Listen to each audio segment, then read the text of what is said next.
What's up guys, this is JDJ here, and today we're actually going to make a video responding to one of these comments I got from earlier. I'm gonna read it out loud because it's super awesome. One person following me on YouTube said, "Hey, can you discuss DJ nerves? Like before every party I do, I'm petrified. I don't know, maybe you can talk about it." I asked this person to go a little deeper of what they were meaning here, and they said this. They're wondering from the first step to the last, when the client gives me the first call, preparing the music, going to the party, setting up, nerves of messing up, wires breaking, laptop crashing, and failing in the moment. And so this is such a great question that I want to take 2 videos on it. And so today I'm going to be talking about how to overcome those nerves of being in the moment. And I really think the cure is having good backups. Now look, before I share my thoughts about this, I am a relatively new DJ. I've just got a year under my belt, but I have thought a lot about some of these things because I'm the perfectionist type of guy who doesn't want to go out until his gear is absolutely ready. Now, let me say, these are all worst case scenarios. I actually have not had a single one of these things happen. And so I am gonna share my thoughts of what I would do, but they're probably not the best backups. I have met DJs who have way better backups than me, but they also spend a lot more than me. So I'm going to be sharing some things that can help you feel super prepared, but still live within your budget. When we're talking about potential failures, I wanna go through each of these one at a time. I really think the first one and the most common failure that I've had issues with is just bad outlets. If you're at a nicer venue and you're doing higher budget weddings, you're probably not going to need to worry about this.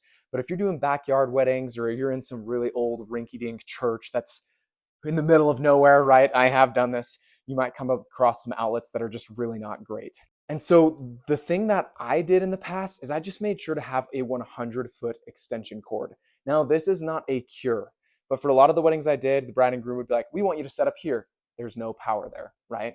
Instant uh-oh. If you have a 100-foot extension cord, it's got to be at least 12 gauge because that's going to pull all the power through one outlet to your setup just fine. If you're a newer DJ, I'm assuming that your next most common concern should probably be your laptop. Okay, you guys, a good rule of thumb so this doesn't crash, and keep in mind this is for 2025, but you should probably get a laptop that has at least 500 gigabytes of storage because you're going to be saving a lot of music, and at least 16 gigabytes of RAM. So if you're just using your old college laptop or you got one on Marketplace that doesn't really meet this criteria, an old Chromebook or something, it's probably not going to do the job.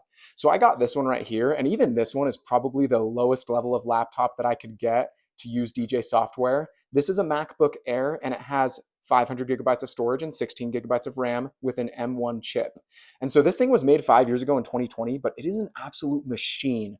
One day I plan on upgrading to the MacBook Pro, and that's because MacBook Pros have a little fan in them that keeps it cooler, but the MacBook Air has been incredible for me so far. So if you're getting a laptop and you're trying to decide which one to get, keep that in mind. But even then, if you're afraid when laptops crash, here's what I would do. Pro DJs are going to have a backup laptop, but I don't want to buy a backup laptop yet. So I just use my iPad here. And the reason I use this iPad is because it's actually fully compatible with rekordbox. Let me show you how that works. When you're using the rekordbox app, you can get audio files from a lot of different places, but I really like airdropping them from my computer to my iPad so that I have a bunch downloaded. So they're just on my Files app, and here's one of them that I'd use right here that I know for sure is downloaded to my iPad. But another place that you can look is any streaming service like Spotify or Apple Music. And so the nice thing about Apple Music is you have access to the entire Apple Music library. Here's all my playlists here completely ready to go. So I'm going to pull one of the songs from my playlists that I would mix my downloaded song into, which is super convenient. The only problem with Apple Music is you have to have Wi-Fi, which I feel like at weddings, you never have Wi-Fi. So be careful with Apple Music and with Spotify. But it's pretty nice. That way you have downloaded music, and if you randomly need a song, you can get it from Apple Music as long as you use your hotspot, and you can even mix them into each other, and it sounds great. So it's really good backup to have either your iPad or a phone on hand. rekordbox app also has cue points and effects, just like the normal rekordbox app on the computer does. Okay, the next thing I would be most worried about failing is probably my mixer, and I've got the Yamaha MG10XU. This thing has been an absolute beast. The reason I'm mentioning that this could fail is because my current power cord is not looking too good for that. I am actually going to need to replace it here soon. So I actually have a backup mixer, and I just have this here, the Yamaha MG06, pretty much the same thing, but just a little bit smaller, so I could quickly switch this out. If you don't have a backup mixer and you are using a controller that does not have a lot of microphone control like the Pioneer DDJ FLX4, then you would need to make sure that you have some sort of cord that can plug directly into your speaker. A lot of DJs will use a dual RCA to plug into their mixer right here, or they might use a dual RCA to a dual quarter inch right in here. But you might just want to have one of these on hand, and this is just a dual RCA to XLR. It's good to have on hand as a backup. You could take this and then you could plug it in directly to your speaker. My cord's not long enough, so you would want to make sure to have another XLR to extend it and plug it in directly into this input. That way, you're able to keep playing music from your controller without the mixer. Now, if your mixer fails and you absolutely need to have a microphone in here still, the DDJ FLX4 does have a microphone input. It is only a quarter inch, so I would recommend having one of these on hand just in case. I'm not going to pull out my FLX4. It's kind of tucked in there, but I'll just show you a pop-up right here so you can see what it looks like. But I would plug this into the back of the FLX4, and then you have just any XLR cable and any wired mic, and you'd be able to have some microphone control, but not as much as if you would have a mixer. But this can still be a backup if your mixer fails. The next thing that's very prone to failure just due to overuse is probably got to be XLR cables. If you're a beginner DJ watching this and you only have enough XLR cables for your current setup to function, I actually recommend doubling what you have. Get backups for every XLR cable. I have a ton of XLR cables here. This is a 10-footer. I've got a 6-footer in there. I've got 15-footers. I've got 25-footers, a 50-footer, and a 100-footer. These are really great because in a moment like this, where I just mentioned with my Everse 8, I need to plug this into my speaker. This one's literally not long enough unless I add a little 3-footer. So they'll make great extension audio cables if you need, but they are also really important just to connect all of your audio equipment together. XLR cables are pretty inexpensive, and so if you just want to feel prepared as a DJ, just make sure to have a couple extra. This next one might not feel super important in the moment, but it is a very good rule of thumb if you're a beginner DJ to have something to back up your music on.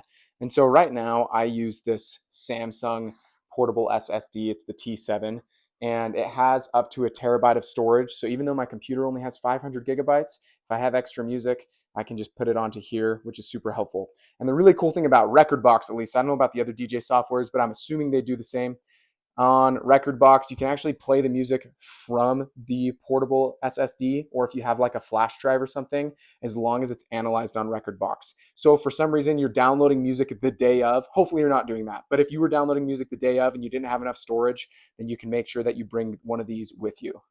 The last failure I want to talk about is power outage, and hopefully this never happens to you. It's never happened to me. Now, I know some of you in the comments are going to mention the Everse 12 or the Mackie Thump Go and the subwoofer, which is so cool that that exists, by the way. It's a whole DJ setup that's completely battery powered. If you haven't looked at it, check it out.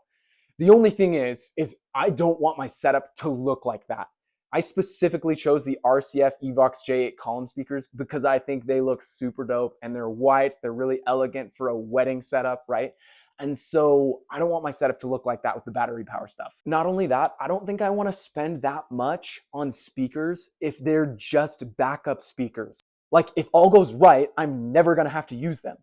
So here's what I'm going to say. Maybe this is a hot take, but if you're doing your meeting with the bride and groom, make sure they know that you need at least one outlet for your reception setup.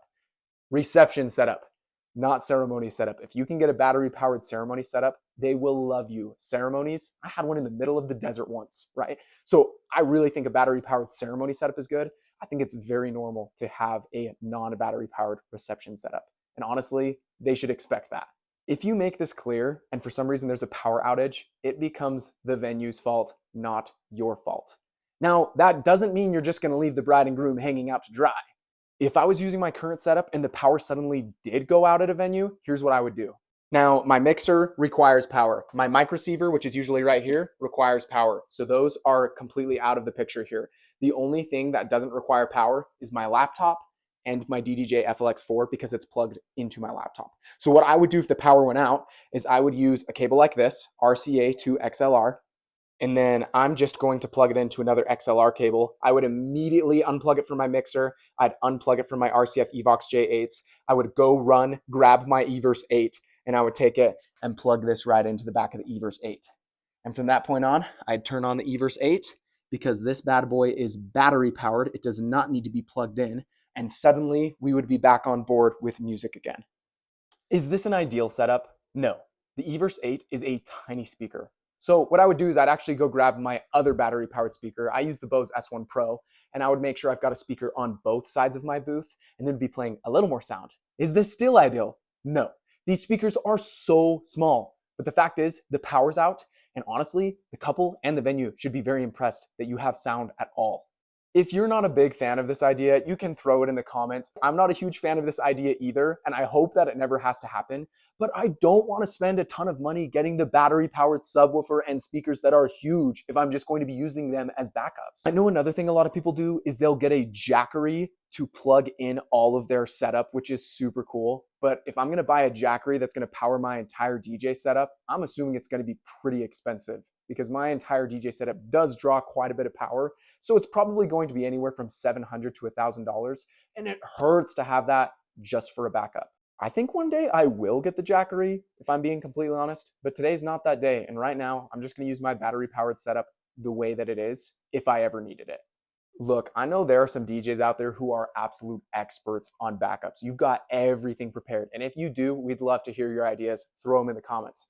Keep in mind, though, there are DJs out there like me who are trying to fit everything in a Camry, and so this is kind of the best situation we've got. And so for you DJs who are more like me, that's what I would do.